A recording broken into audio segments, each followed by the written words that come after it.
This is Lesson 3. Lesson 3 starts in the same notes packet with, this time, Roman numeral 4, miscellaneous substitutions. What we're looking for here are integrals that have the nth root of some function, f of x, and some strategies of how to deal with those. There are really two main strategies, and I'll write them as A and B. So the first strategy is to let u equal the nth root of f of x, and the other strategy, B, would be to let u equal just f of x. Now what we'll do is we'll run through the examples using both A and B to see how they are similar and different.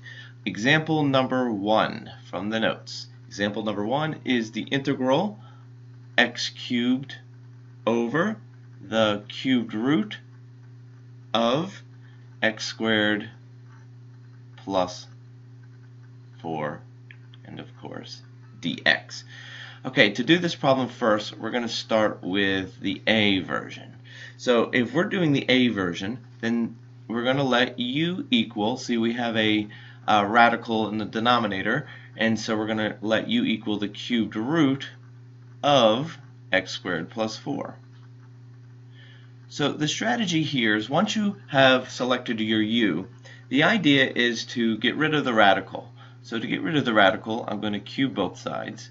So u cubed is equal to x squared plus 4. And then what we also want to do is solve for the x version of it. So x squared equals u cubed minus 4. Now we do not want to take the square root because the goal was to get rid of the radical to begin with. While we're at this step, it makes sense to find dx in terms of du. So here we have 2x dx equals 3u squared du. And that's going to become an important element to this integration. Okay, so back to the integration. So looking at this, we have an x cubed. I don't have an equation for x cubed yet, but I could write this as x squared times x dx over the cubed root of x squared plus 4. Okay, so now what we're going to do is a bunch of fancy substitution. In the numerator, instead of the x squared expression, we're going to write u cubed minus 4, which was the substitution made from this. And then x dx, well, if I want x dx, I'll come down here and that'll be 3 halves u squared du. I solve for x dx. So x dx is equal to 3 halves u squared du. And the denominator then becomes simply u. That's basically the trick. After we simplify here, we're going to have 3 halves u to the 4th minus 6u du. And that is as easy as they come, simple antiderivative. So we have, let's see, 3/10 u to the 5th minus 3u squared plus c, and that's going to come out to be 3/10. Back sub now to make it in terms of x. So this is going to be x squared plus 4 to the power of 5 over 3, because u is equal to the cube root of that quantity, minus 3 times the quantity x squared plus 4 to the power of 2/3 plus c. So there you go. Now there is another way to express this, but I'll wait until we do it with B, and then we'll show how you can make both answers look the same. Okay, so looking at part B, the difference here is what we're going to let u equal to different strategies should come out to be the same result. Here we're going to let u equal the radicand, x squared plus 4. But we're going to continue in the same process. U minus 4 equals x squared. Again, we got rid of we don't want to introduce any new radicals, so we're going to leave it like that. And then du equals 2x dx. So let's take a look at how this looks when we substitute it. Okay, we're going to start off by saying x cubed is going to be x squared times x dx. So you can see I'm going to pull out a 1/2 here. Then we're going to have x squared over cubed root of x squared plus 4 du. I guess that's kind of annoying. I just wanted to show that I got rid of an x by solving for dx and brought out the 1/2. Anyway, let's continue. So now we have 1/2, the integral. X squared, we know from above, is u minus 4 from here. And we still have a du. And then in the denominator, that's going to be u to the 1/3 power. So continuing along here, it's 1/2, the integral. Now I'm going to take this denominator and divide into both terms so that I have u to the 2/3 now minus 4u to the negative 1/3, and that's du. Okay, again, simple antiderivative now, so 3/10 u to the 5/3 minus 3 u to the 2/3 plus c, which then equals 3/10 u to the 2/3 times u minus 10 plus c. Then that comes out to be 3/10 x squared plus 4 to the 2/3 times x squared minus 6, because the plus 4 minus 10 gives you the minus 6 plus c. That's actually also the form that the calculator would give, so this sort of begs the question, how would I make the item above in A look like that? So if you factored out let's write this 10/3, if you factored out x squared plus 4, if you factor out a 2 to the 2/3 power, then what we have remaining is an x squared minus 6. Again, that's a x squared plus 4 minus 10, gives you this net result, and now they look the same. You don't have to make it look the same, but just for your information.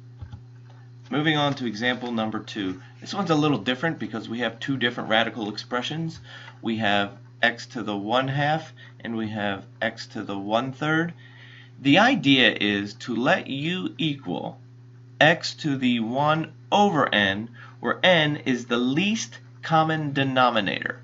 So can you tell me what n would be if it was the least common denominator of the 1/2 and the 1/3? I hope you can say that n is equal to 6. So that means we're going to let u equal x to the 1/6. Now you're going to see why that works in a moment. Do you know what to do from here? That's our strategy. Once you have u, we solve for x. X equals u to the 6th, and then we find du in terms of dx. So 6u to the 5th du equals dx. These all become important players in our substitution. Let's take a look at this. If I have x to the 1/2, and I want that in terms of u, then this is going to be u to the 6th to the 1/2, which equals u to the 3rd. Likewise, x to the 1/3 is going to be u to the 6th, that's coming from here, u to the 6th to the 1/3, which then becomes u squared. So if we make our substitution, I'll come down here for the substitution from here to here, then dx we learned is 6u to the 5th du. The square root of x becomes u cubed, and the cubed root becomes u squared. So there's our initial substitution. I'm just going to simplify a little bit here. we have u to the third if I divide top and bottom by u squared. Then we have this expression. You should actually be able to integrate at this point. I'm not sure how comfortable you are with this problem. Maybe press pause and see if you can figure it out. This one's interesting because the power in the denominator is larger than the power in the power in the numerator is larger than the power in the denominator. So this is going to involve a little bit of long division. How exciting. So we would have to take u cubed divided by u plus 1. Now I'm going to put some dummy variables in here. 0u squared plus 0u plus 0, I guess, or nothing. So how many times does u plus 1 go into u cubed? That would be u squared. So then it's u cubed plus u squared, from which I would subtract. This is just good old-fashioned long division. So negative u squared plus 0u. That would go in negative u times. So we have negative u squared minus u, from which I subtract. That's going to give me a positive u. And that goes in one time. So we have u plus 1, from which I subtract. That's going to give me a negative 1. That's the remainder.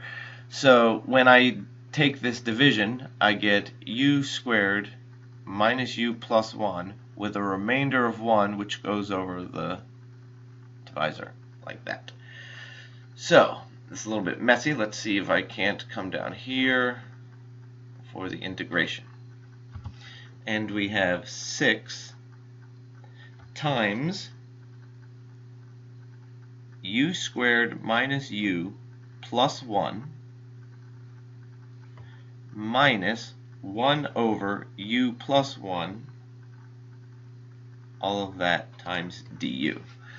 So that simplifies kind of nicely. That comes out to be 6u cubed over 2. I'm doing the integration and distribution at the same time. 6u squared over 2 plus 6u minus 6 natural log absolute value of u plus 1 plus c. And of course now we have to put this back in terms of x. So 2 x to the 1/2 minus 3 x to the 1/3 plus 6 x to the 1/6 minus 6 natural log absolute value x to the 1/6 plus 1 plus c. That's the end of part 1 of lesson 3.